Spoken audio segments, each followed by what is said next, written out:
Tund sat on the cold floor of his tiny Lagos apartment, surrounded by papers, bills, rejection letters, and scribbled ideas that had gone nowhere. His phone buzzed again. Another reminder from the landlord.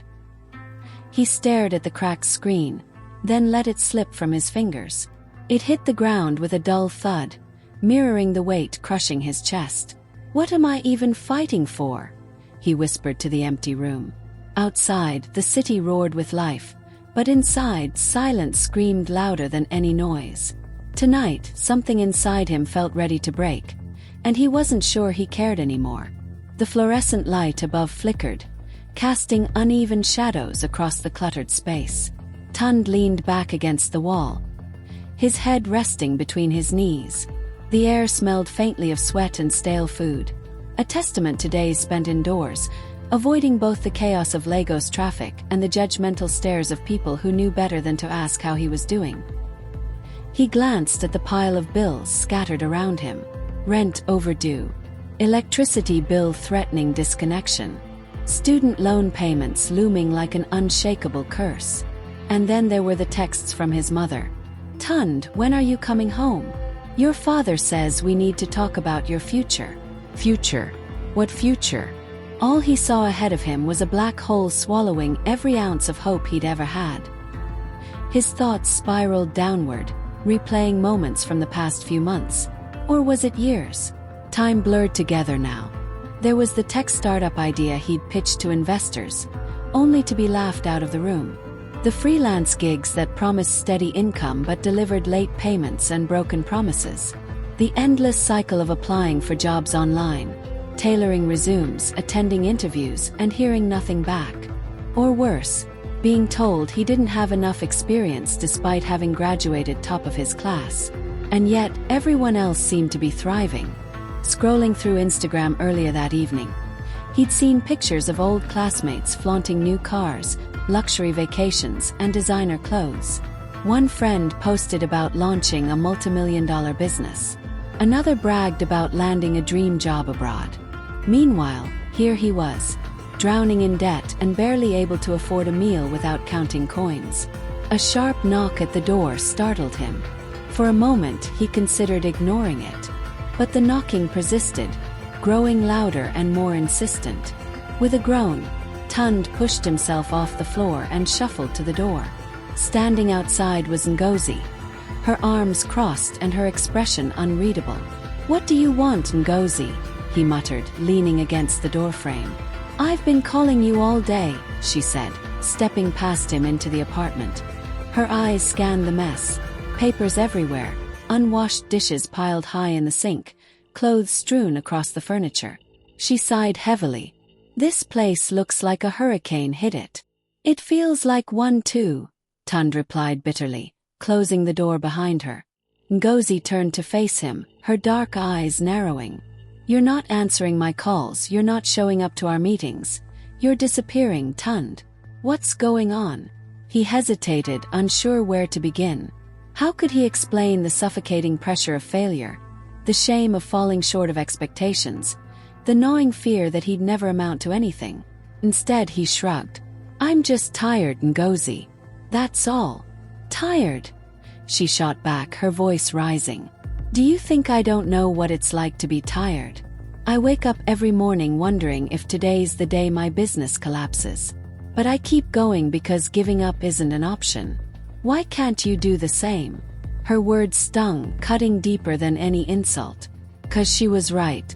While he wallowed in self-pity, Ngozi worked tirelessly to build her fashion brand, juggling clients, suppliers, and employees. She didn't have time to waste on someone who couldn't pull himself together. "You wouldn't understand," he mumbled, turning away. "Then help me understand," she snapped. "Talk to me, Tund. Mian.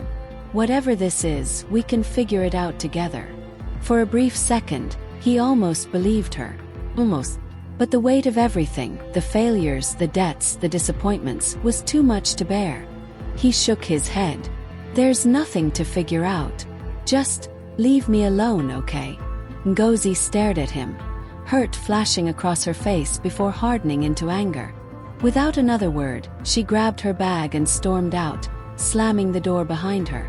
The sound echoed through the apartment, leaving Tund alone once again. He sank onto the couch, burying his face in his hands. Tears pricked at the corners of his eyes, but he refused to let them fall. Crying wouldn't solve anything. Praying hadn't solved anything either. Not the countless nights spent kneeling by his bed, begging God for a miracle. Nothing had changed. Nothing ever would. Or so he thought. Later that night, unable to sleep, Tund scrolled aimlessly through social media. Among the usual posts of filtered selfies and motivational quotes, one video caught his attention. It featured Pastor Daniel, a charismatic preacher whose sermons had recently gone viral. In the clip, Pastor Daniel spoke passionately about overcoming adversity and unlocking divine favor. "God wants to bless you," the pastor declared, his voice booming with conviction. "But first, you must remove the obstacles standing in your way. Surrender completely, and watch Him move mountains in your life." Something stirred within Tund, a flicker of hope he hadn't felt in months. Maybe this was the answer he'd been searching for. Maybe faith really could save him. As he clicked on another video, the screen froze, displaying Pastor Daniel's smiling face. Staring into those confident eyes, Tund made a decision that would change everything. But little did he know, salvation often comes with strings attached. The next morning, Tund woke up with a strange sense of purpose. For the first time in weeks, maybe months, he didn't feel completely hollow. Pastor Daniel's words echoed in his mind like a lifeline thrown to a drowning man. Surrender completely, and watch Him move mountains in your life. It sounded almost too good to be true, a promise that all his struggles could vanish if he simply trusted God enough. But wasn't that what faith was supposed to do? Miracles weren't meant to come easily. They required sacrifice, commitment, and unwavering belief. And Tund was desperate enough to try anything. He showered quickly, dressed in his only clean shirt, and headed out into the bustling streets of Lagos. The city was alive with its usual chaos: honking cars, street vendors shouting over one another, and pedestrians weaving through the crowds like ants on a mission. Yet today, Tund barely noticed. His focus was singular: finding Redemption Tabernacle, the megachurch where Pastor Daniel preached.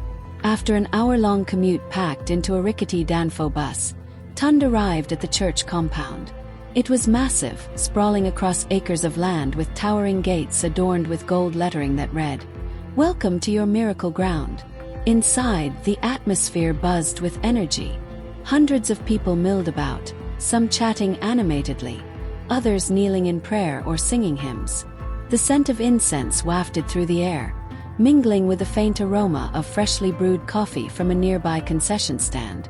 Tund felt both intimidated and exhilarated as he stepped inside the main auditorium. Rows upon rows of chairs stretched toward the stage, which was framed by giant screens displaying images of smiling families, healed bodies, and overflowing bank accounts. A live band played upbeat gospel music, their voices blending seamlessly with the congregation's harmonies. Despite himself, Tund felt tears welling up in his eyes. Was this what hope looked like? When Pastor Daniel finally took the stage, the crowd erupted into applause. Clad in a pristine white suit, the pastor exuded charisma and authority.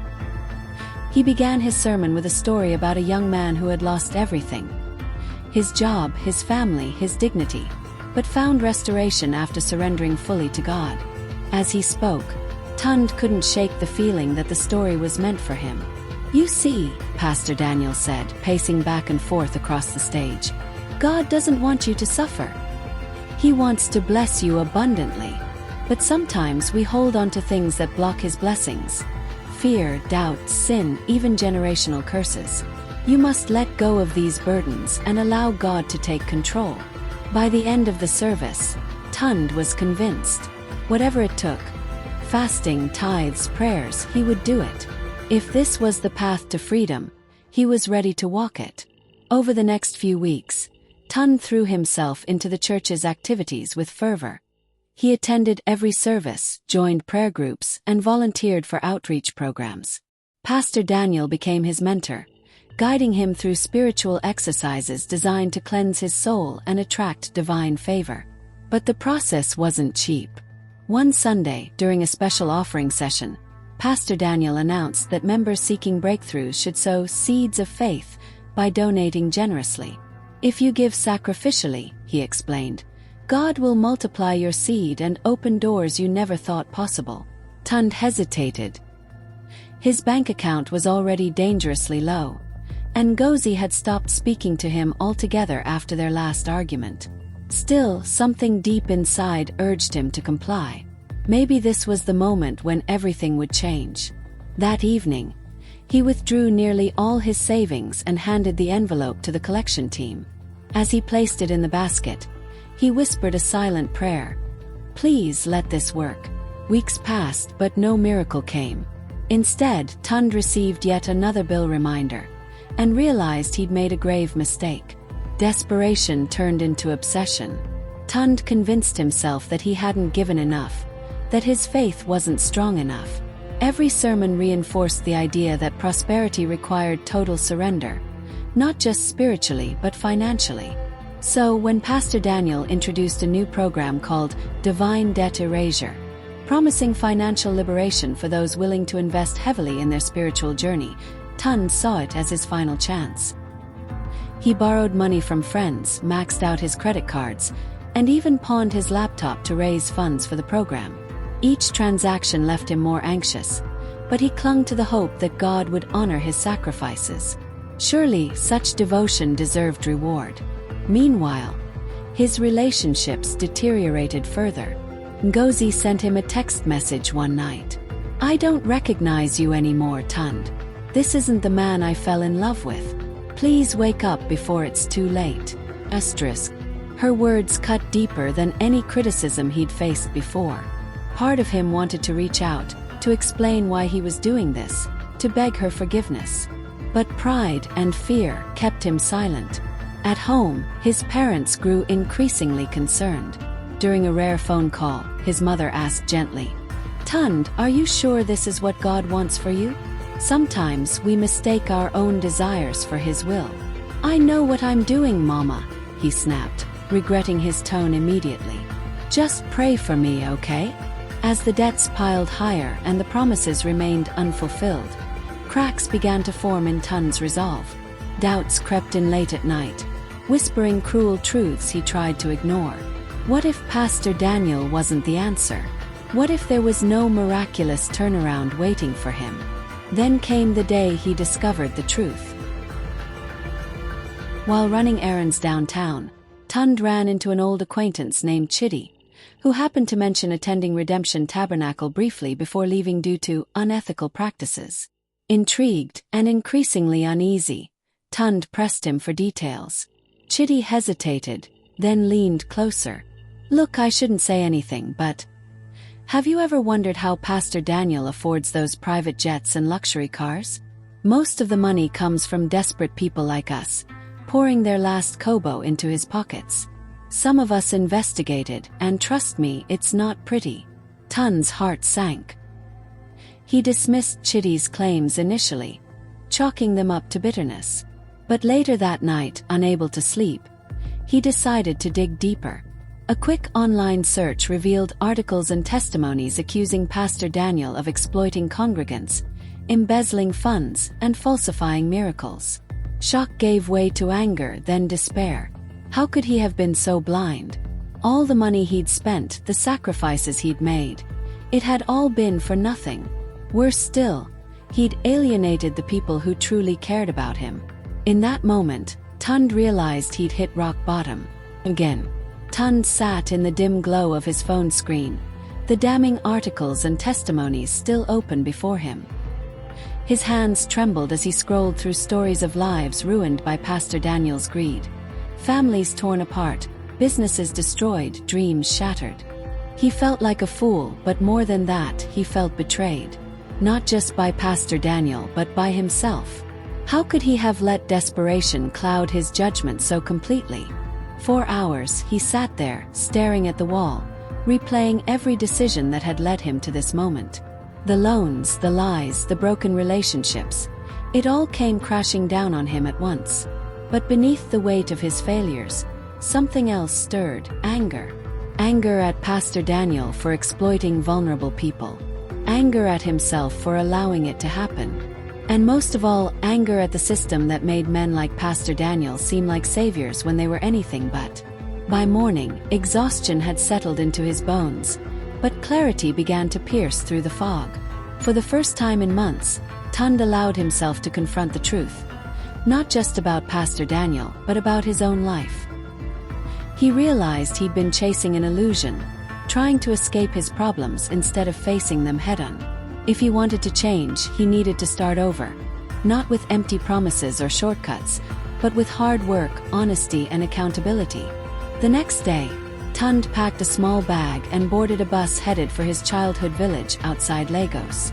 It wasn't a glamorous place, just a cluster of mud brick houses surrounded by lush green fields, but it held memories of simpler times. Times when happiness didn't depend on bank balances or social media likes. When he arrived, his mother greeted him with a warm embrace, her eyes soft with concern. She didn't ask questions right away. She simply fed him, gave him a bed to sleep in, and let him rest. Over the next few days, they talked late into the night, sharing stories and laughter under the stars. Slowly, Tund began to heal. One evening, as they sat together on the porch, his mother told him about her own struggles as a young woman. "Life is hard, my son," she said, her voice steady. "But you don't have to face it alone. Sometimes we think success means having everything, but real strength comes from knowing who you are and staying true to that, no matter what." Her words struck a chord deep within him. For years, he'd defined himself by external markers: money, titles, validation. But now he saw how hollow those pursuits had been. True fulfillment came from purpose, integrity, and connection. From building something meaningful rather than chasing fleeting illusions. Determined to make amends, Tund returned to Lagos after 2 weeks in the village. His first stop was Ngozi's boutique. When she saw him standing outside, her expression hardened. "What do you want, Tund?" she asked coldly. "I'm sorry," he said simply, meeting her gaze. "I messed up, Ngozi. I let fear and pride ruin us, and I'll regret that for the rest of my life. But I need you to know, I'm working on becoming someone better. Someone worthy of your trust again." Ngozi studied him for a long moment, then sighed.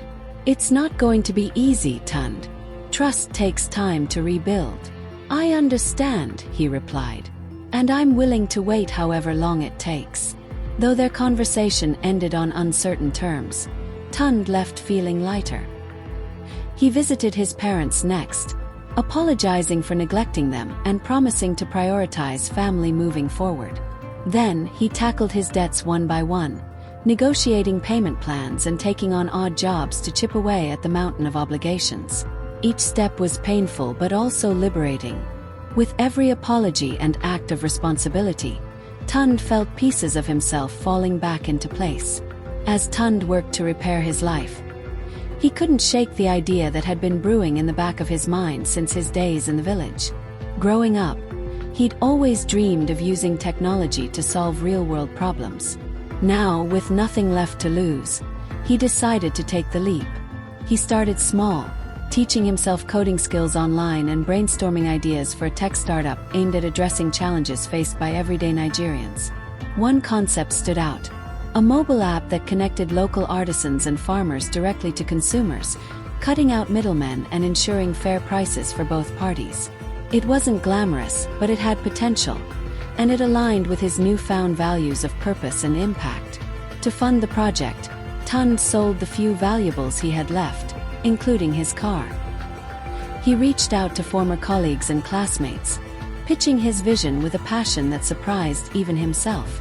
Slowly, a team began to form around him, united by the belief that innovation could drive positive change. The journey wasn't without setbacks. Investors turned him down repeatedly, citing lack of experience and insufficient capital. Equipment broke down, deadlines were missed, and doubts crept in. But Tund refused to give up. Every obstacle became an opportunity to learn, adapt, and grow stronger. Months later, Tund stood backstage at a tech expo in Lagos, nervously adjusting his tie. His team had poured everything into developing a prototype of their app, and today marked their first public showcase. As he watched attendees stream into the venue, his heart raced with equal parts excitement and dread. "This is it," muttered Chinedu, his lead developer, clapping him on the shoulder. "We've got this, boss." Tund nodded, though uncertainty gnawed at him. What if no one cared? What if they failed spectacularly in front of hundreds of industry professionals? Just then, Ngozi appeared at the edge of the crowd, giving him a small, encouraging smile. Seeing her there reminded him of why he'd started this journey in the first place. Not for fame or fortune, but to create something meaningful. To prove to himself, and to everyone who doubted him, that he could rise above his mistakes. Taking a deep breath, Tund stepped onto the stage. The spotlight hit him, blinding and unforgiving. For a moment, silence filled the room. Then he began to speak. "Good afternoon, everyone. My name is Tund Adeyemi, and I'm here to tell you a story." Tund's voice rang out across the crowded hall, steady despite the storm of nerves raging inside him. He began by sharing his own story, not just the polished highlights, but the raw, unfiltered truth about his failures, his struggles, and the lessons he'd learned along the way. "I used to think success was about having money, titles, or validation," he admitted, looking out at the sea of faces. "But I've come to realize that true success is about purpose. It's about solving problems, creating value, and making a difference in people's lives." He went on to explain the concept behind their app, MarketLink, which aimed to empower local artisans and farmers by connecting them directly with consumers. Using simple yet powerful visuals, he demonstrated how the platform worked, highlighting its potential to reduce poverty, promote sustainability, and foster economic growth. By the time Tund finished speaking, the room erupted into applause. Questions poured in from investors, journalists, and fellow entrepreneurs eager to learn more. For the first time in years, Tund felt a sense of pride, not because he was basking in attention, but because he knew he was onto something meaningful. After the presentation, several investors approached Tund and his team, expressing interest in funding their project. One prominent venture capitalist, Mrs. Adeola Okonjo, pulled him aside for a private conversation. "Your pitch resonated with me," she said, her tone warm but professional. "It's clear you're not just chasing profits. You genuinely care about the impact your work can have. That's rare these days." Tund smiled, gratitude swelling in his chest. "Thank you, ma'am. This means everything to us." Mrs. Okonjo nodded thoughtfully. "I'd like to offer seed funding to get your app off the ground. But remember, this isn't charity. You'll need to deliver results." "I understand," Tund replied firmly. "And we will." As they shook hands, Tund felt a surge of hope unlike anything he'd experienced before. This wasn't just validation, it was vindication. All the sleepless nights, sacrifices, and doubts had led him here, to a moment where his vision might actually become reality. With newfound momentum, Tund threw himself into building MarketLink. The team worked tirelessly, fine-tuning the app's features, securing partnerships with local producers, and preparing for launch. Yet amidst the whirlwind of activity, Tund made time to nurture the relationships he'd neglected. He called Ngozi one evening, inviting her to dinner. To his relief, she agreed. Over jollof rice and plantains, they talked openly for the first time in months. "You seem different," Ngozi observed, studying him carefully. "I am," Tund admitted. "Or at least I'm trying to be. I don't expect you to forgive me overnight, but I want you to know I'm committed to being better. For myself, and for anyone who chooses to stand by me." Ngozi smiled softly. "I believe you, Tund. And I'm proud of what you're doing. Just don't lose sight of what matters most." Her words stayed with him long after their meal ended. They weren't officially back together, but the door was open, a chance to rebuild what they'd lost, brick by brick. Meanwhile, Tund reached out to Pastor Daniel, not out of vengeance, but to confront him. When they met, Tund recounted how the pastor's teachings had misled him and countless others. "You took advantage of our desperation," Tund said, his voice trembling with restrained anger. "You promised miracles while lining your pockets with our hopes and dreams." Pastor Daniel shifted uncomfortably, avoiding eye contact. "Son, faith requires sacrifice." "No," Tund interrupted sharply. "Faith requires honesty. And you failed us." Though the encounter left him drained, it also brought closure. By standing up to the man who had once held so much power over him, Tund reclaimed a piece of himself he thought was lost forever. Months later, MarketLink launched to widespread acclaim. Within weeks, thousands of users signed up, and stories of transformed livelihoods began pouring in. Artisans reported higher earnings, farmers celebrated increased sales, and consumers praised the convenience and affordability of the platform.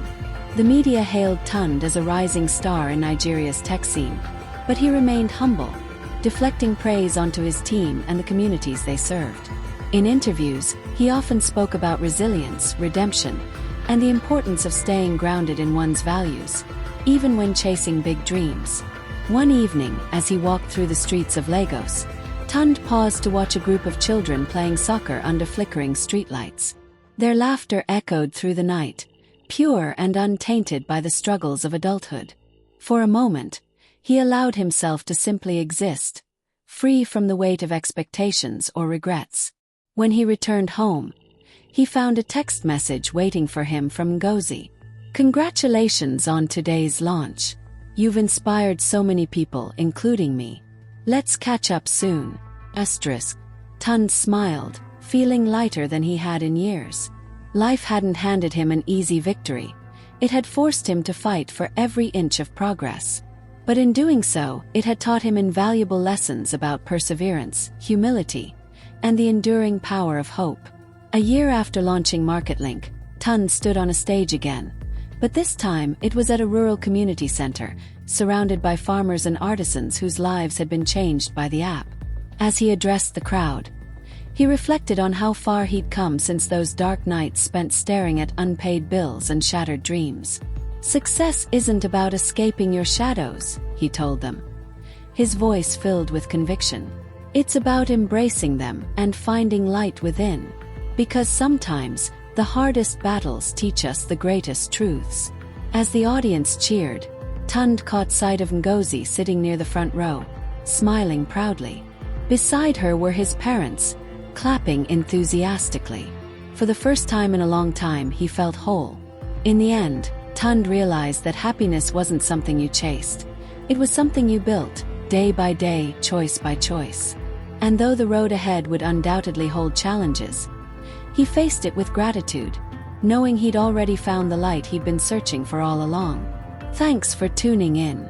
If you enjoyed this video, please give it a thumbs up and hit that subscribe button for more great content.